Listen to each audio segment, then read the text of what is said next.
You look so professional right now. I feel like I'm on a radio show. I am really professional, Bella. And like, I just want to point out that like, I'm really good at this and I haven't made any mistakes ever. So welcome to the show. Okay. Can you just say one other thing? One other thing. I knew it.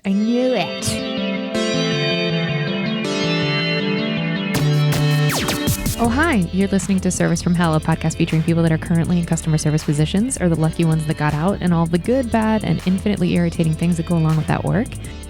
I'm actor and writer Kate Gaffney, and I'm uniquely qualified to discuss this as I currently work, or I used to work, at a very busy and very popular comedy club in Los Angeles. And at least one of you listening right now has probably grabbed me and told me you were ready to order when I was running around like a crazy person. So let's eat. It's like an egg attached to a... I'd like to welcome our guest, Bella Heathcote, if we're pronouncing her last name correctly. Bella has her own customer service episode on this very podcast that you will hear at a later date, which I'm certain is going to be confusing for everyone. And that makes me really anxious, but we're going to do the damn thing anyway. So this is sort of a hybrid bonus / real episode, but it's definitely more of a bonus episode because we're going to be talking a bit more about COVID-19 and how that is affecting dear Bella. That said, her bio and intro are on her official episode, and they're going to be far more gracious and revealing than this one's going to be because she has a laundry list of credits. But the biggest and most relevant detail currently is that Bella is an amazing actor hailing from Melbourne, Australia, and she is currently calling us via FaceTime from that location because her industry has been shut down due to the COVID-19 crisis. In fact, her current production that she was actually on a television show has been shut down since March. You're going to hear, like I said, her intro in the official episode, but it does bear repeating because I think this is my favorite thing that I learned about her before we did our last episode.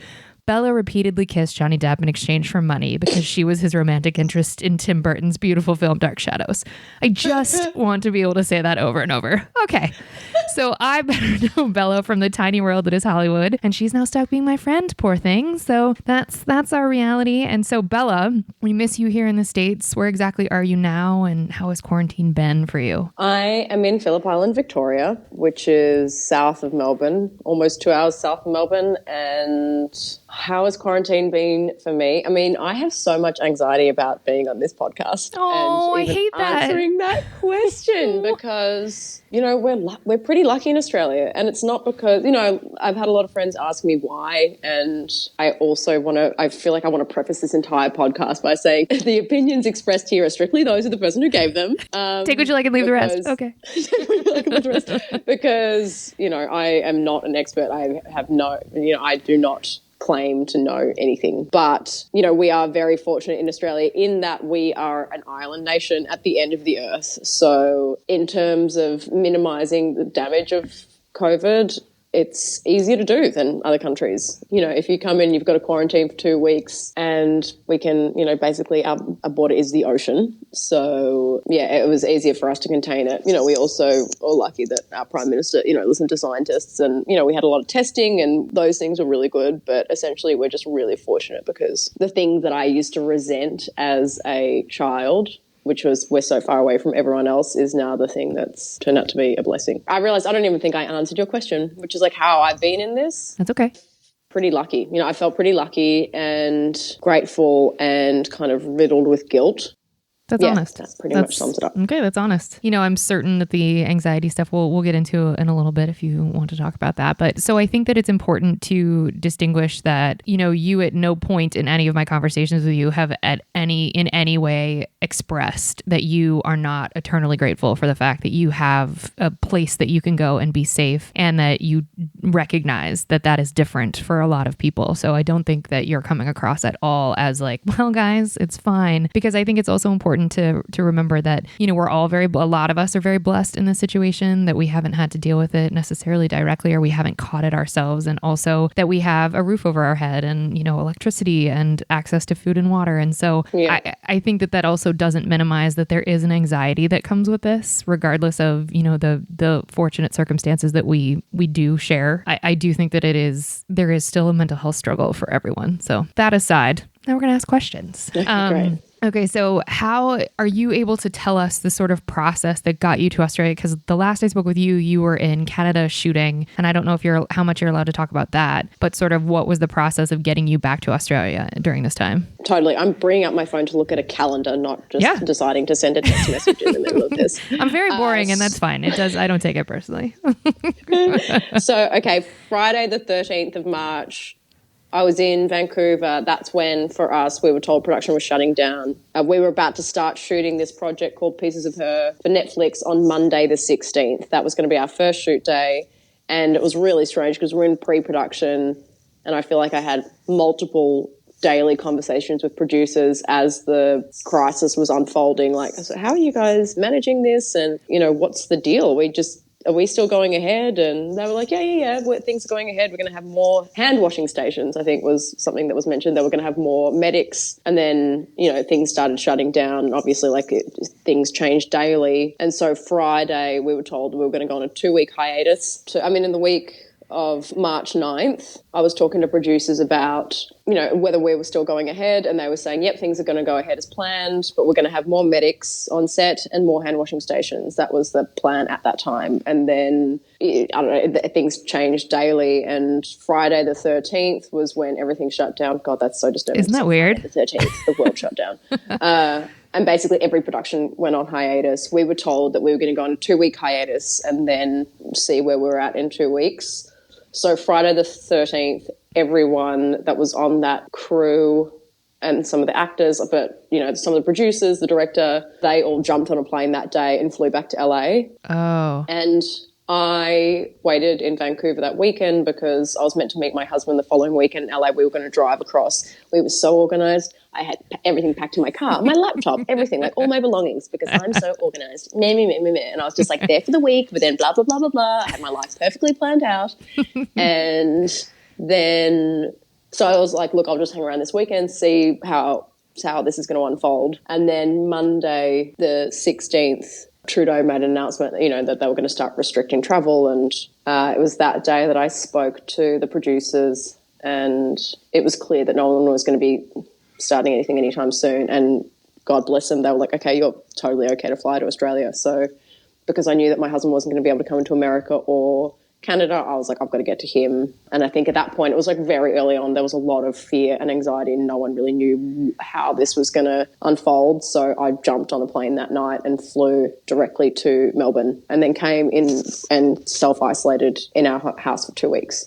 So what was the communication? So obviously production sort of knew things at the beginning of March that, this virus sort of existed, but was the thought that it was going to be possible to keep going prior to the 13th? Yes, or at least that's what was conveyed to me. I remember thinking it was really strange, and there was a lot of, I feel like we did a table read on maybe the 12th or the 11th. It was the 11th. Yeah, it was still kind of acting as if, I suppose, or, it was just they were waiting for more information. And then it was that Friday that they chose to shut down. But I don't think it was a government regulation at that point. I think they were just reading the tea leaves, and every production across the board, I think, shut down on that day. Okay. And so then you get on a flight on the 16th, you go to Australia. Now, did you choose to self-isolate for 2 weeks, or did Australia tell you, now that you're coming back in the country and you were elsewhere, stay away for 2 weeks? We had to. We received flyers when we came off the plane, government mandate was that we had to self-isolate for 2 weeks. We were asked to wear masks in the airport, and it was strange though. At that point, I was the only person that I saw on the plane. I was really fortunate. Netflix, God bless them, flew me home. So where I was sitting in the plane, I was the only person wearing a mask. Ooh. And I was kind of looked at like a bit of a weirdo, and I was like, whatever, I'm doing the right thing here. I'd also hadn't been feeling tip-top. I'd seen a doctor and gone through this whole protocol, and they were like, look, you've got a sinus infection. And I was still just I wanted to be uber cautious as I could be. And so I came home. I had the fly when I got off the plane saying that we needed to self-isolate. And basically you had to, when you, at passport control, you had to reiterate then that you were going to self-isolate. And then I think maybe 2 weeks after I got back to Australia, they changed it so that everyone who flew into Australia at that point got taken directly to a hotel. And there's a mandated quarantine. So I have friends that have returned back returned since, and they've gone to, basically you go to a hotel for 2 weeks. And I've had also my friend's mum went to a hotel and tried to leave, and they were like, you will go to prison. Like, this is a really serious offence. So they've taken quarantine very seriously. And you can see the result of that is lower numbers. And then since sort of being able to open up, right? Because are you guys now fully open? We're not fully open, and it's different state by state, but we have, as of, I think, last week, cafes and restaurants are open with a maximum of 20 patrons at any one time. And they're obviously, that, depends on the size of the place, and it's social distancing measures. So they have to be spread out. There has to be 1.5 meters between each patron. And to go into a cafe or restaurant, you have to give them your name and number so that if anything, if anyone were to contract COVID, they can contact everyone and tell everyone to isolate or tell everyone to get tested. Wow. So aside from that, I'm not sure. I mean, I think schools are open again. What else is open? I mean, I think you can go to like a hair salon again. Wow. But it's all about tracing. And there's like an app here, a COVID safe app that people are encouraged to get, that basically tells you if you've been in contact with anyone who's had COVID. Oh, that's brilliant. Based on like GPS mapping or whatever, which is really annoying that I can't get the app. Oh, yeah, because your phone is based in the States? Because I've got a flipping American app store account that I started when I moved to America, and I don't know why they won't let me get the app. What if I were American? I've talked about this a lot, obviously to you, outside of this podcast. My dad is very concerned that I can't get the COVID Safe app, so I'm just doing the best I can. There you are. So you guys are basically, so do you have to have a mask in public? Like, is that something that they're mandating, or is it recommended, or not even? No. Not as far as I know. I mean, I've seen it more, like my dad will wear a mask when he goes to the supermarket, but I wore a mask once. And we are, we're also, where my husband and I live, we're on Phillip Island. There's no one much around. Smaller population. There's like one bridge in, so it's also like one step further removed. As far as I know, there haven't been any cases on the island. But I wore a mask one day and I walked to the supermarket and people looked at me like I was a leper. Like they really... They're like, she's got it. I was like, I got home and I was a bit teary. I was like, people were mean to me at the shops. But also like, what is your problem? I may as well have written a sign on my head that says, I have COVID, It was pretty confronting. So what was as far as like, because I think everybody sort of remembers, or I'll speak for myself, I remember the moment when I was like, oh shit, this is absolutely way more serious than I thought it was. Was that, for you, was that when production shut down, or did you have an inkling before then, or has there been a moment where you were like, oh shit, this is more serious than I thought, or did you always think it was a big deal? I definitely didn't always think it was I knew because I was in New York at the end of February and, I went and saw a play. So it was still, the theatre was still open. I think production shutting down was definitely the first. I mean, it was that whole week when people were like talking about whether or not production would shut down and seeing the numbers spike. So I guess in early March. Yeah. And then when it really hit home for me personally was that Monday when Trudeau was talking about, when they were talking about travel restrictions, and I was just terrified that somehow I was going to be separated from my husband for like an ongoing period of time. And thinking you may have to stay, because would you have potentially had to stay in Canada for the entire time if you were to have closed it? I could have at that time, because I remember people that weekend between the Friday and the Monday, I remember everyone being like, get on a plane, come back to LA. What are you doing? Like, you're going to be trapped in Canada. And I was like, well, I don't have a house in LA currently. Like, what am I going to do? Just get trapped in LA? And I was kind of like, I think I'd rather be trapped in Canada. I don't know. Like, I just didn't. There were so many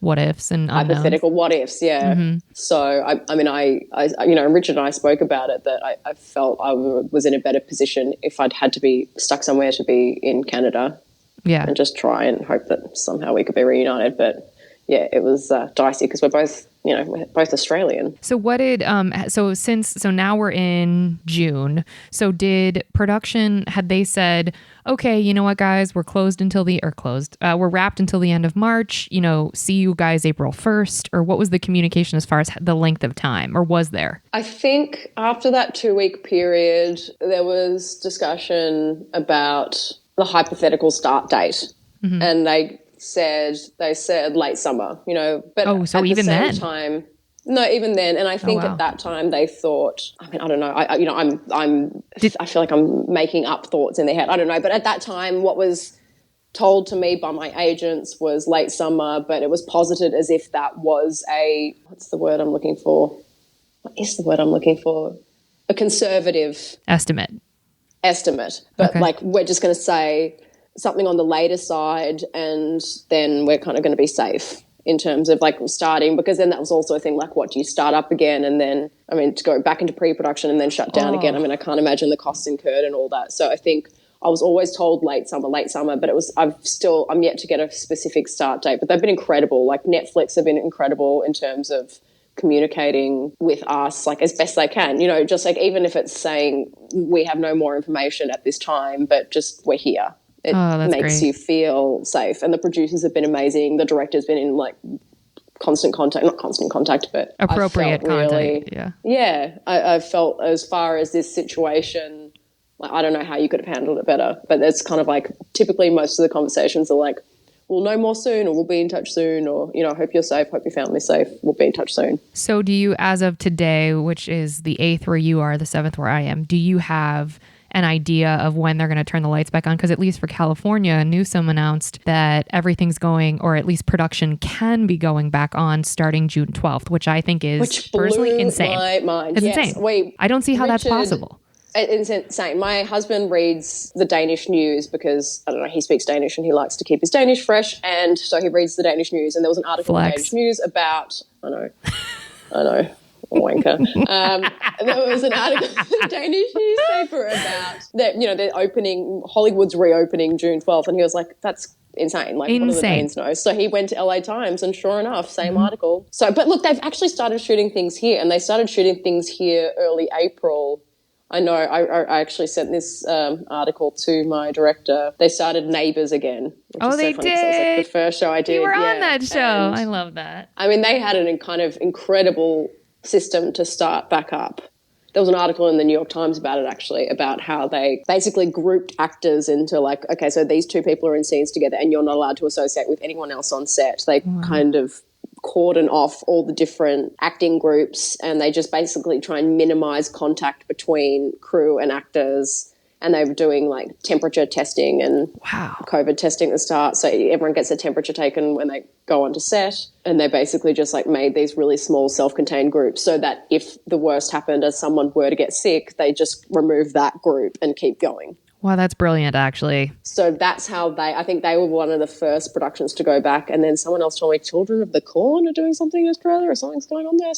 So there has been shooting here, and I think those articles that Richard read, there was shooting happening now in Iceland and like some other place. So, but yeah, LA is getting back up and running. And then I know BC have had a fairly, they responded to COVID well in terms of, you know, they managed to minimize contraction and infection. Yeah.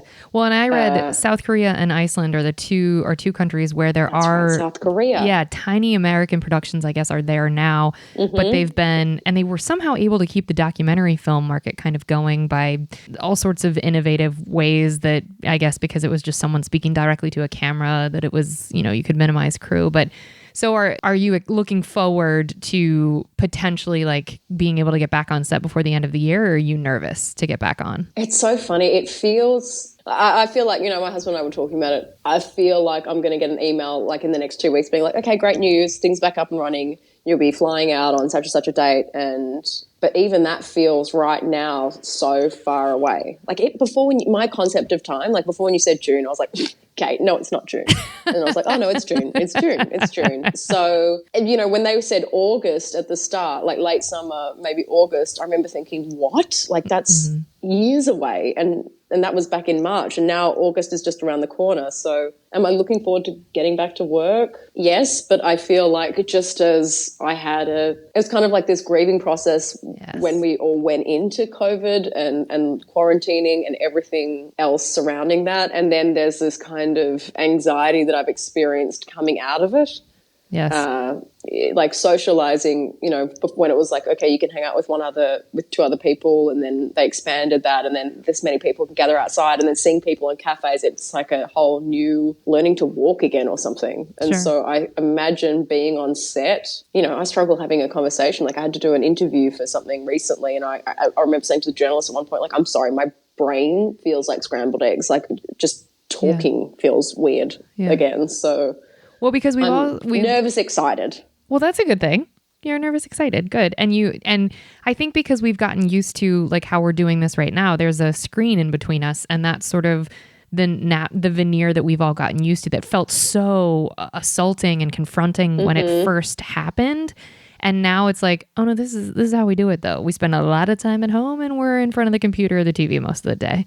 And I agree with you that I think it's going to be weird. I mean, even just going to the store and stuff is weird to think like people where I am are getting close to me and I'm like, instantly my heart starts racing and I'm like, oh my God, that's not allowed. That's not. And I'm like, wow, if you would have told me in February that I was going to be scared of human beings walking up to me, I wouldn't have thought that. 100%. Yeah. Has Australia, so besides the app, has there been something that they've done that you haven't seen other countries do, or something you've noticed that you're like, oh, that's interesting. I wouldn't have thought to do that as far as their response, or has it kind of been in line with sort of what everybody else is doing? I mean, the mandatory quarantining, like the kind of, you get taken to a hotel and if you leave the hotel, you go to jail kind of quarantining, 2-week quarantine system. I'm sure there are other countries doing that, but we're certainly doing that here. And just the availability of testing. Yeah. My husband and I called the doctor. We had a stomach thing and, God bless him. He was like, have you been in America? Or, just asking standard questions. And our answer was yes, but we'd been back in Australia by 2 months at that point. He was like, well, you should go get tested. I was like, we have basically been in isolation for 2 months. He was like, I still feel like you should get tested. And we're like, okay. And we just went to our local urgent care and got tested. And that whole thing took about an hour. Wow. It was really easy. The system was pretty fluid. Like we turned up, we push a buzzer, someone comes outside, answers some questions outside, gives you a mask, tells you to wait in your car, then you go in, you get tested, you leave, you find out within a couple of days. Like that was pretty cool because I know that, some other places and I have friends in other places and it's a bit more difficult to get tested and it takes ages to get a free test. Yeah. And, the turnaround, I had a friend who was tested in LA and the turnaround for her was like 9 days. Like we found out pretty quickly and she was symptomatic. We weren't and we still found out within 3 days. Oh, wow. And we were told that we were going to have to wait longer because they're like, look, unless you're symptomatic, you kind of go to the bottom of the list, which is totally fair enough. And it was still only 3 days. Still only 3 days. But as far as that, I mean, I don't know. I'm sure there are so many other things that I don't know about and I'm the first to claim my own ignorance around things. But as far as I know, I don't think we're doing anything else that's super different or... Do you know, is Australia paying for that hotel stay, that 2-week hotel stay? I can Google this after. I just didn't know if you might know offhand. You don't know, but okay. I think so. I believe so. That's so awesome. I would just be like, I would travel just to get 2 weeks in a hotel, just to be like, whatever. I just want to experience a hotel. Can't open a window though. You can't open the window. Oh, God, never mind. Veto. Oh, and you probably can't like swim or go to the gym or any of that stuff? No. You can't leave your room. Bring bye. You food. It's like, you have to get a room for 2 weeks. No, thank you. No, thank you. I would go crazy. Not ideal. Yeah. Not ideal. Not ideal. Not my favorite option. Okay. So things have opened back up. I have a list of like questions I'm trying to go through. Okay. And then do you wear masks and gloves? I already asked. What is a wallaby? Because I feel like you need to clarify this for the people. This is unrelated, but I need you to clarify because I'm pissed. She sent me the most adorable video of what I thought was a kangaroo climbing into its mommy's pouch, and I thought it was the cutest thing of all time. And she was like, hey, isn't that adorable? Blah, blah, blah. BTW, definitely a wallaby. Okay, talk to you later. And I was like, I'm not Googling this. I'm annoyed. So Bella, pop quiz. What the fuck's the difference between a wallaby and a kangaroo? I honestly have this conversation at least once a week and I feel like I should know by now. And I don't. You don't? That they're smaller. They're smaller. Okay. But they look almost identical. Yeah, they're basically the same but smaller. Okay. I imagine it's the same as a house cat and a feral cat. Okay, that's amazing. Just size. No, I really feel like there's probably some like other subtle difference that I don't know about. But if you look at a wallaby and a kangaroo, kangaroos are huge. Are they? I've never seen one in person. Yeah, they're big. Oh, okay. That's cool. We eat them. Shut the fuck up. Is that true? Are you joking or serious? Like kangaroo steak, kangaroo meat. What? I promise that's true, yeah. I think someone told me recently that you can eat wallaby as well, but I'm like, whatever. I've had kangaroo steak before. I've not had a wallaby burger. Wait, but that would be hilarious. That's like eating a feral cat burger. It's like who wants the street meat? You want the like well-raised kangaroo that's like it's higher quality steak. Okay. That's the only gotcha journalism question I have because I was like, I'm burying this in here because that asshole never told me the difference. Okay. Are you scared of contracting COVID? I would imagine at this point. There's nothing to be scared of. That's not fair. I shouldn't say that. But it sounds like your risk is way lower than elsewhere. Look, I went to a rally on Saturday and I wore a mask and I tried to maintain social distancing, but it was certainly the first time that I'd been in a large group of people and I felt nervous at the time. I'm also just not great in crowds in general. Sure. But since the rally, I basically have done a lot of head miles about, have I contracted? Should I get tested? It's not, I mean, perhaps not really naively, it's not my own health that I'm concerned about as much as like my father's. Like, he's certainly in an at-risk group, and I just have this irrational fear that, like, also kind of like egocentric, that like, what, somehow I'm going to get COVID and spread it. It's like, so even though my group of people is so small, that somehow I'm going to give it to like the whole of Phillip Island, or, you know, like that's not egocentric. That's actually you being a thoughtful human being that's like aware that there are consequences to these actions. Totally. But, you know, I'd say worst case scenario, if I contracted it, like, given the amount of people I actually come to contact with, I'd say the damage would be quite small, but my brain has made the damage pretty large. Sure. I understand that. And your dad is... I suppose I have a fear about contracting it, but the fear is more passing it on than actually having it myself. Or like the consequences of the symptoms being to you as opposed to the symptoms that other people would have to walk through. I get that. Yes. That's because you're thoughtful. I was worried too, but I talked to, there's actually the Dr. Mayer episode that everyone can listen to on this podcast. Can I listen to it now? It's not out yet. It's coming out next week. So not this Monday, but next Monday. And he talks about that if you have a mask on, he said, essentially the opportunity for you to contract it if you are washing your hands and not touching your face whilst in public. He was like, I can't say 0%, but he's like, it's essentially that. And he said, if you and everyone else around you also wears masks and wash their hands, he said he goes, again, I can't say 0, but he was like, that's even less of a chance that you can get it. So I did the same thing when I was around a group for the same reason. And I was like, oh crap, like we're all super close and we're yelling and we're like, you know, there's an exchange of air and I had a mask on, but I thought the same thing. So I understand that, but just know that from Dr. Mayer, that is a fear that you can potentially put aside for your activities. Is good. I mean, also the incredible thing about the Black Lives Matter rallies in Australia was that they were all handing out, the organisers were handing out these little like snap lock bags that had masks and hands. I'm going to cry. Stop. And also like telling people how to, which this is I'm so OCD that like people wearing masks, and I'm like, you know, I didn't say it, but I really wanted to be like, you know, if you pinch the bridge of the nose, like that's how you seal the mask. You know how it's kind of loose there. You can actually pinch. Yeah, that's how you. Just don't say it, Bella. Like, just don't say it. Everyone's wearing masks. You're outside. Like, just stay in your own lane. But at least they tell them how to wear one.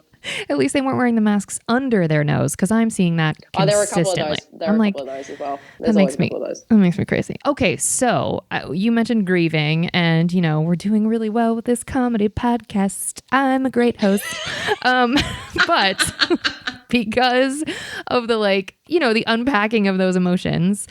Are you concerned, because you had said, you know, it did feel a little weird to be in space with people and stuff. Are you concerned with this new sort of chapter we're walking into? And I don't mean sociopolitically. I mean just the actual physical, like epidemiology of what it looks like to be a human in the world, in a safe world without a virus going forward, or now with this virus. It's a very Thank God we're not talking about the socio-political thing, because I was like, ooh.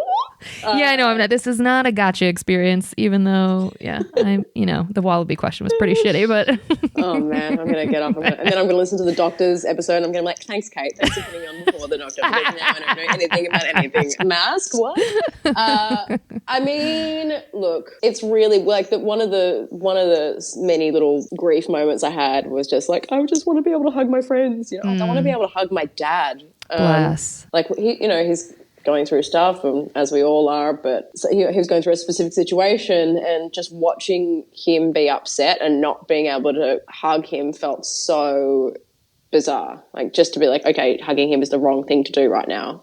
But walking away from someone who's hurting, visibly upset, and not hugging them feels really just wrong, fundamentally wrong in my body. And we had dinner with a couple last night, and, you know, I said that I'd attended the rally and did the best I could to stay safe, but, you know, I can't promise them that I haven't come into contact with it. And they were, they knew that going in, but walking in, like, kind of staying far away and being like, okay, so no one's hugging, like, we're not hugging. I feel like hugging is something that's just going to be so strange. And then, you know, I was reading something in the Times, actually, they were talking about like auditioning, how we're supposed to continue to self-tape, but auditioning in future will be behind a plexiglass window. And I read that too. You know, not being able to, it's just like being raised in a world where it's like you shake hands, you make eye contact because that's how you, I don't know, why is that? Why do we shake hands and make eye contact? I mean, it's just like what people do when they're trying to make a good impression or something. It's all about like this firmness of your handshake and making solid eye contact. Like the idea, it's just going to be getting used to doing things different, like just,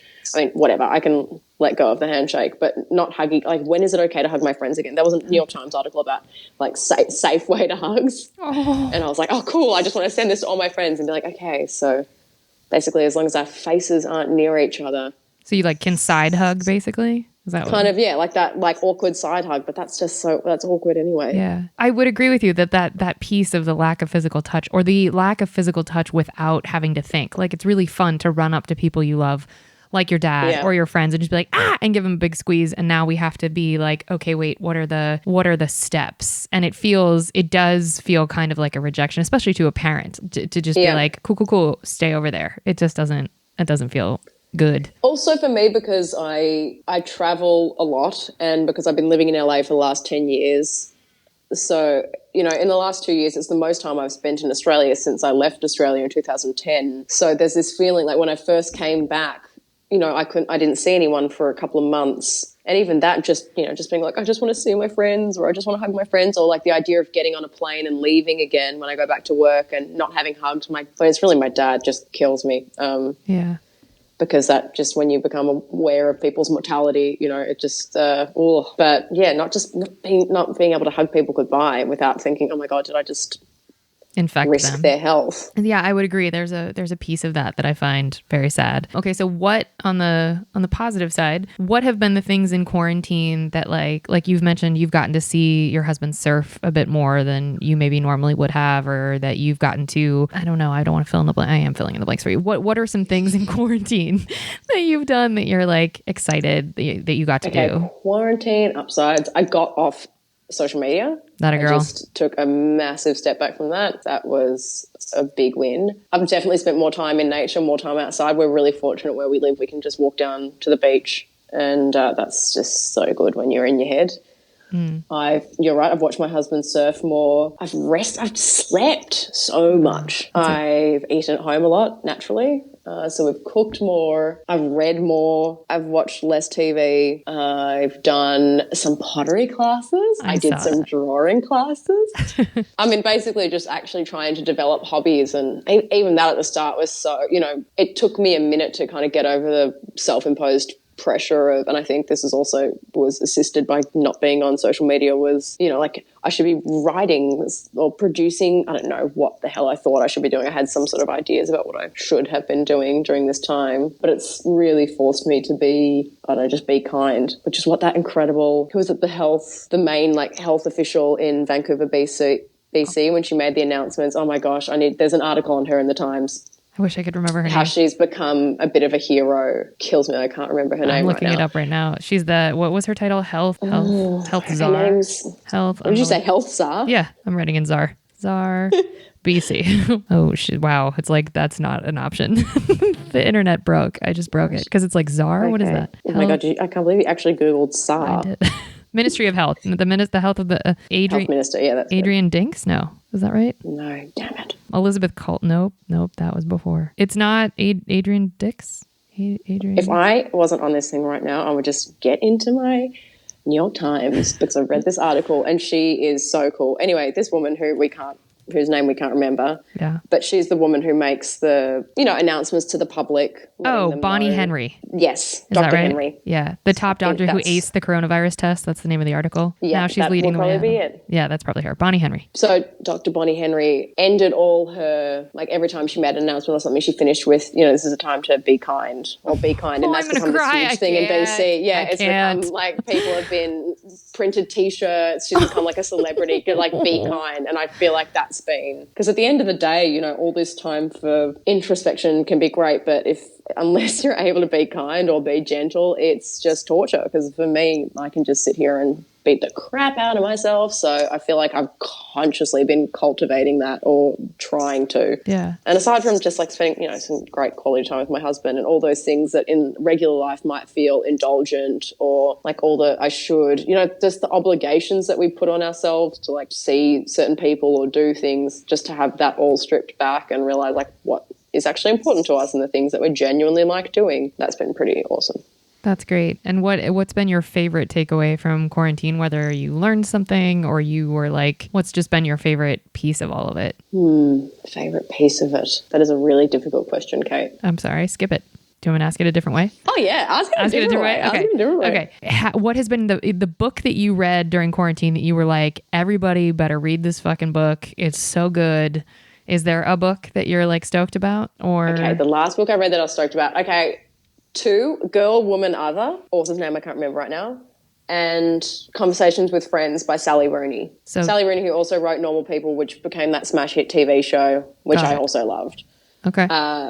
But Girl, Woman, Other is about, it's each chapter is a different character, and it's set in London, and all the characters are black, and it's like incredible because just to see those stories told, but also like this great chapter that has a character with like a woman who's Nigerian and like her inner monologue about, she's dating a guy quite late in life and what she's doing with this guy from Ghana. And I don't know, it was just incredible to have these characters. And it also felt like the kind of English answer to a Sally Rooney book in some way, like just like the characters and how well crafted they are and the inner monologues. I don't know how people do that, like how you can create so many different, I feel like I'd struggle to create one believable character, but to like write so many different ones. They're the 2 books that I really love that I've just like devoured in this time. And then I've gone like super like read a bunch of like John O'Donoghue. I'm reading a book about Stoicism.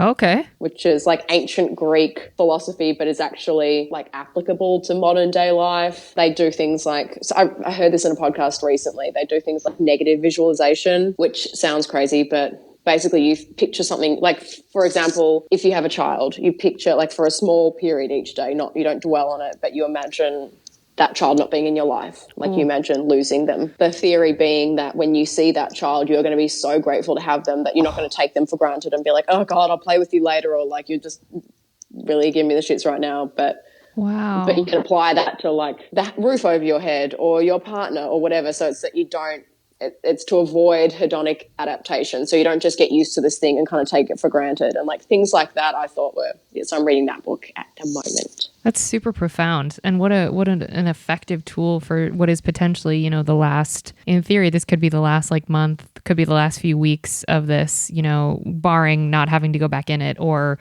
barring things truly being fully up and running and people going back to school.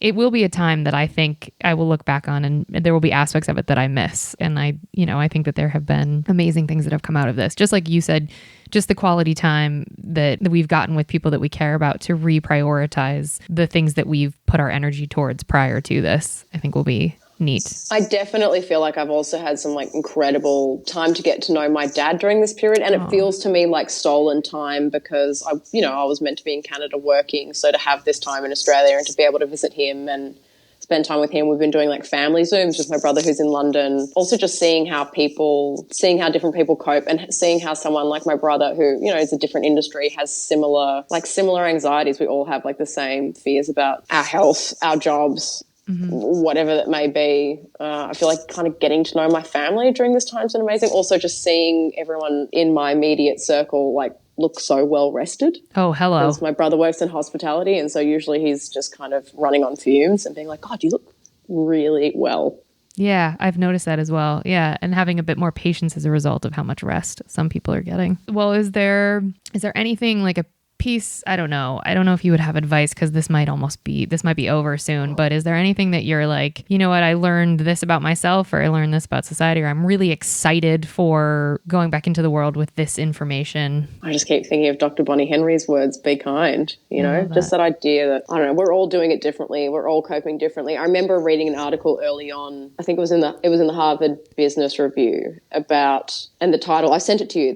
I know what you're talking about. The discomfort that you're feeling is grief. And just talking about people's different experiences, like the idea that you could be really upset with your teen because they're acting like it's the end of the world. But for them, it is. This is the biggest thing that's ever happened, you know? and just to have compassion for different people's responses.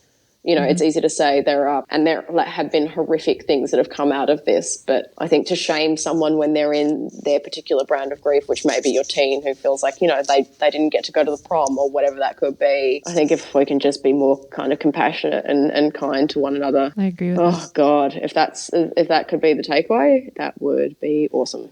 I totally agree. And I think it's possible. And I just to speak to the sort of prom example, because that's been brought up a few times.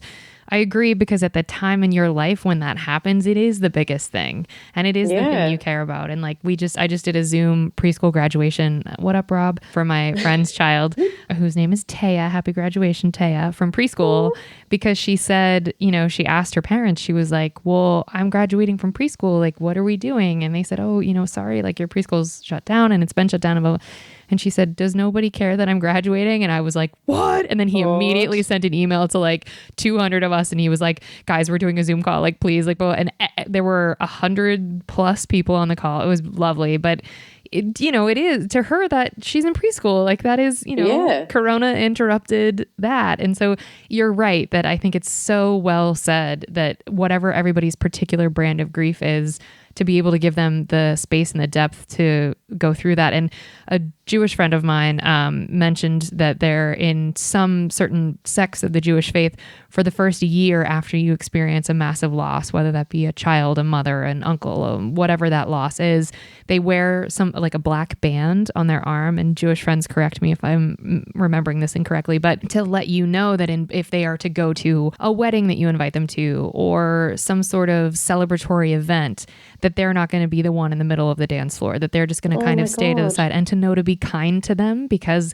they're experiencing that loss and you know it through the band. And I was like, that is my favorite thing I've ever heard about any religion. Like that is so beautiful. And I think collectively we all kind of have that black band on our arm right now. Yeah, can we all just put a black armband on for the next year? Yeah, truly. And for the, and walk through this kind of kindly together. Okay. On that note, I've taken enough of your time. Now you mentioned that, so I was going to ask how people can get in touch with you or what your socials are, but it seems like you're sort of away from social media. So what is the name of the show? I know you mentioned it before, but I may have to edit it out because of the little crinkle. So what is the name of the show you're filming? Yeah. And who did you get to work with that you were so excited about? Besides the whole cast, that you're very excited about. But there was one person I remember you being excited about. I'm super excited. So the show that hopefully will commence shooting again soon is called Pieces of Her. It's for Netflix. And Toni Collette's going to be my mum. What? Toni Collette's your mama. Oh no, that's so cool. That is very cool. Yeah, I'm pretty stoked about that. And then I've got my Instagram. I mean, I deleted the app, but I'm going to get it back. Okay. And it's more just like, it was also for me, just became this incredible tool for me to not be kind to myself. So it's definitely not a permanent loss out of my life. I'm going to get back on it. As soon as I build up the scaffolding around my brain. So it's Bella Heathcote. Bella Heathcote's my Instagram. Can you spell that for people that don't know? BELLAHEATHCOTE. Perfect. Heathcote. Heathcote is how I was saying it forever. And then when you did the podcast search, I was like, oh shit, I've been saying it wrong. Okay. Well, we're going to drop checks now. Thank you so much for listening. If you want to help us out here at Service from Hell, leave us a 5-star review on iTunes and tell your friends to listen. It will help us reach more people that need to be schooled in the art of being kind. It will be catharsis for those of us still working in the industry. Remember, if you can't afford to tip, you can't afford to go out. So don't be garbage and be good to people. It's easier that way. And thank you to all our international listeners, especially since this is featuring an Australian human. Thank you to all the people in Australia that have been listening. That has been lovely to see the numbers there. So yay. Thanks, guys. Maybe one of you can send me an email and weigh in on what a wallaby is, because I still refuse to Google it because I don't think it's just the size that makes it different, Bella. Okay, look, I'm going to Google it when I get off this. You're going to get so many texts and emails. Oh. Well, thank you, Bella, for being on. Appreciate your time. You are a gem, and I can't wait to actually side hug you and see you in person, because it's going to happen soon. Fingers crossed. Thanks, Kate. Yeah. Thanks for having me. You're the best. Cheers. Good night, everybody.